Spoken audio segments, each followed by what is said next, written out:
Welcome back, everybody. Today is part 3 of my Real Attorneys review of the LegalShield service. Today, we're going to talk about the one question that you need to ask one of these LegalShield salespeople. My idea for this video came from actually the comments to the first video that I did. And a couple of the discussions, to be fair, a couple of them were pretty polite and pretty nice. A couple of them were not so much. But then you ask them this one question, they poof, they vanish, they're gone. And I think I have an idea of what's going on and why that is. Today, I'm going to give you the one question that you need to ask, and we're going to talk a little bit about why I think, given the nature of the LegalShield product, why I think this is such an important thing. Also, don't miss part 4 coming soon, where we're going to talk about the nature of this 25% discount and why it might not be all it's cracked up to be.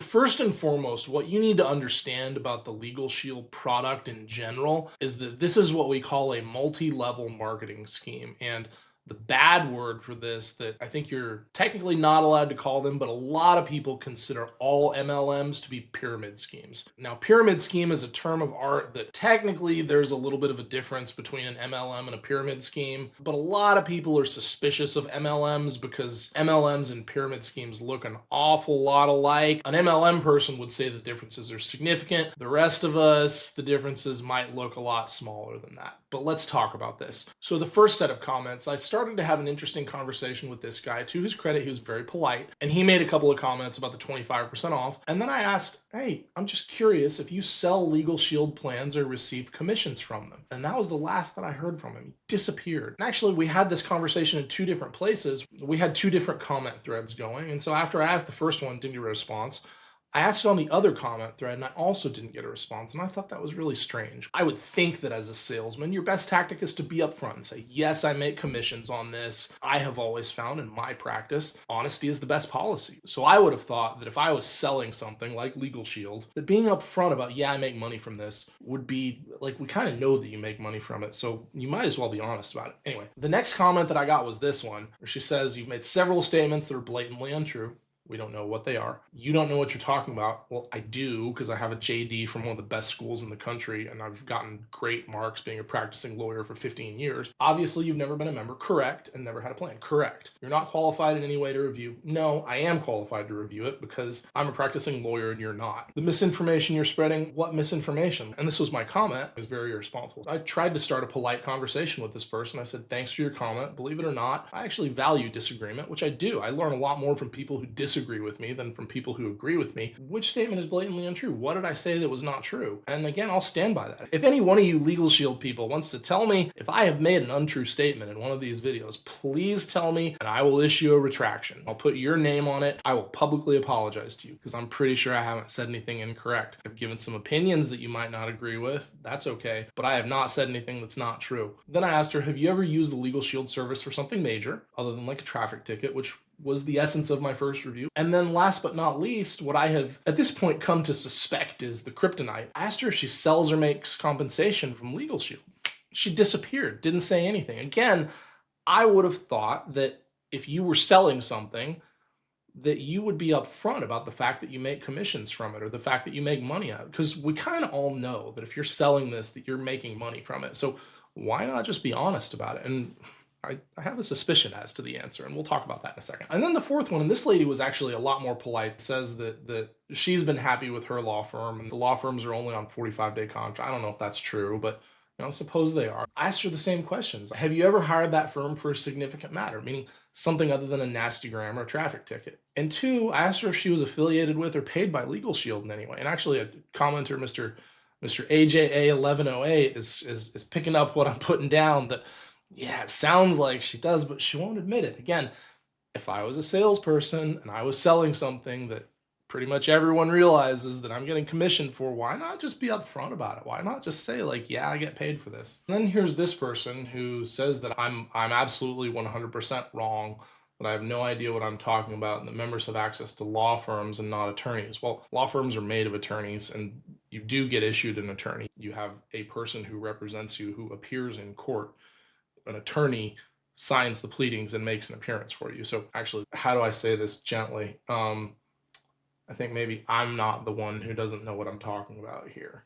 Then she goes on to say that she has hundreds of member testimonials. Well, okay, that LegalShield partners with top-rated law firms. Actually, let's talk about this, because no, they don't. All of us in the profession, we know what the LegalShield firms are in each state. And if one of my clients gets a demand letter from that firm, I tell them to throw it in the trash and ignore it, because they're not going to do anything, because it's LegalShield. You can go to the AmLaw, you can go to the Vault, you can go to any number of top law firm rankings, and I promise you're not going to find those guys on there. I'm sure they have some made up award that they pay themselves to create, but we're going to talk more about this in part 4, where we talk about the 25% discount. If it was a top law firm, they don't have to take a 25% discount. They're going to pick their clients on people who can hire them and pay sticker price. We'll talk more about that in part 4. Obviously, trying to promote yourself before you begin to bring down LegalShield. Realistically, guys, I have a number of other videos that I think people maybe call me from time to time about. I don't think that anybody who buys LegalShield is realistically going to call me. We're just not in the same market. I'm doing these videos because A, they get views and it's a topic that people are interested in, and B,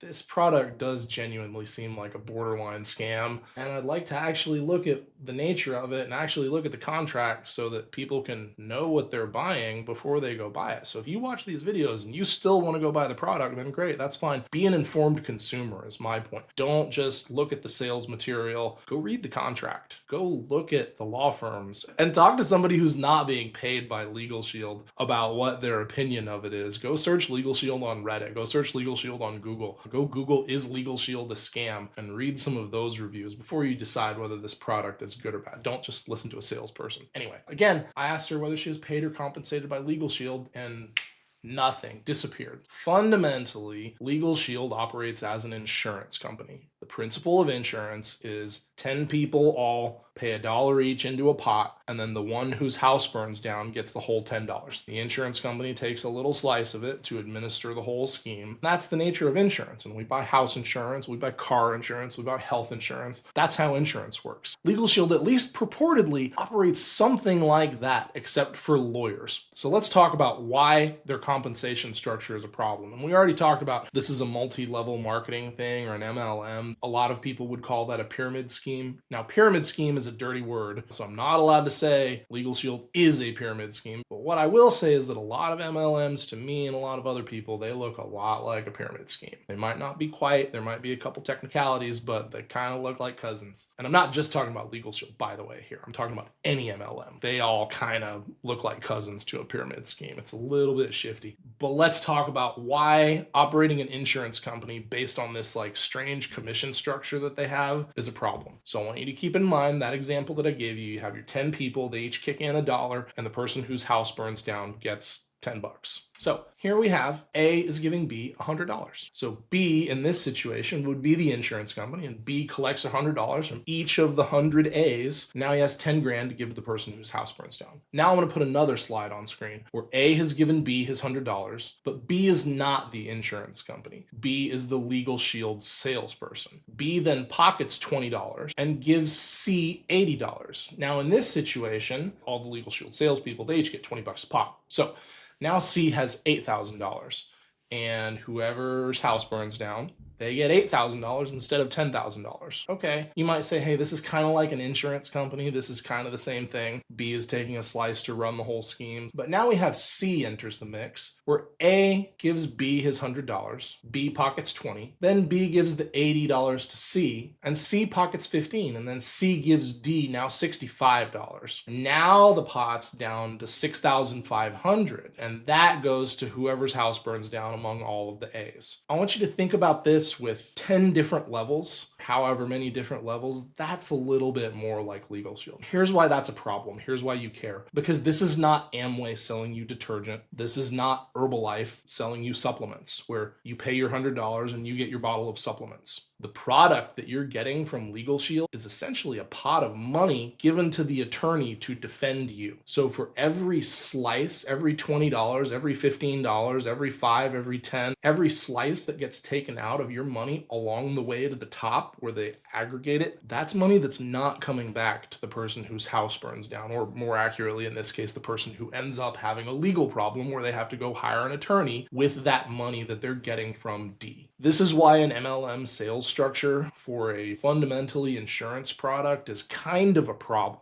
Now, you might say at this point, Ryan, that's unfair. You're just making up numbers. It's not $20. It's not $15 that's coming out of the $100. It could be a lot smaller amount than that. Well, my friends, guess what? Because of this family resemblance between multi-level marketing and flat out criminal pyramid schemes, MLMs are required to file something with the Federal Trade Commission, and they're required to make it publicly available on their website so that people who sign up to become salesmen essentially for LegalShield or any other MLM, they have something that they can look at to say, well, how much money am I going to make? I'm going to put that document on the screen.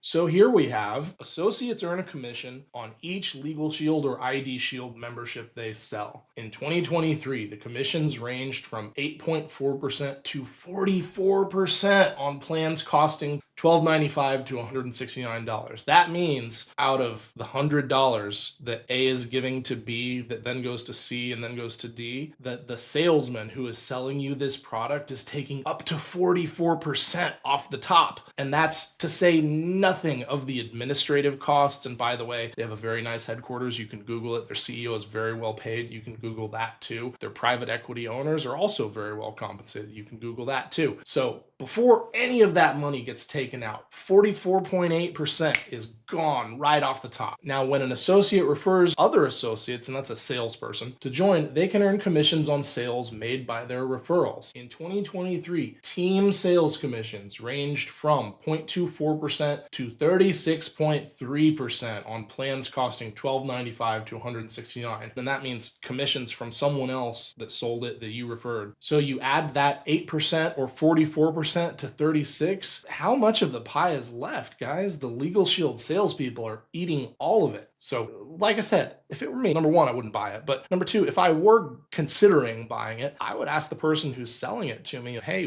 what are you going to make on this? Because what you are buying, at least ostensibly, is access to a pot of money in the event that you have a legal problem that's covered. So I think it would be a relevant question to say, okay, well, how much is in that pot of money that I'm buying access to? And if 30% is being taken off by the first salesman and 20% is being taken off by the second salesman and another 20% is being taken off by corporate, that means I'm going to pay $1 and then 30 cents of that dollar is going to make it into the insurance pot. 30 cents on the dollar is not a wonderful ratio. And I don't think most insurance companies would be in business if that was their overhead. So anyway, we're going to talk next time about the whole 25% discount that these guys like to talk about. I don't think it's all it's cracked up to be. We'll talk about why that is. But for now, if you're thinking of buying this product, you probably ought to ask the salesperson how much they're going to make from your initial payments and then from your renewals. As always, if you're enjoying the content, like and subscribe. We'll see y'all next time. Take care.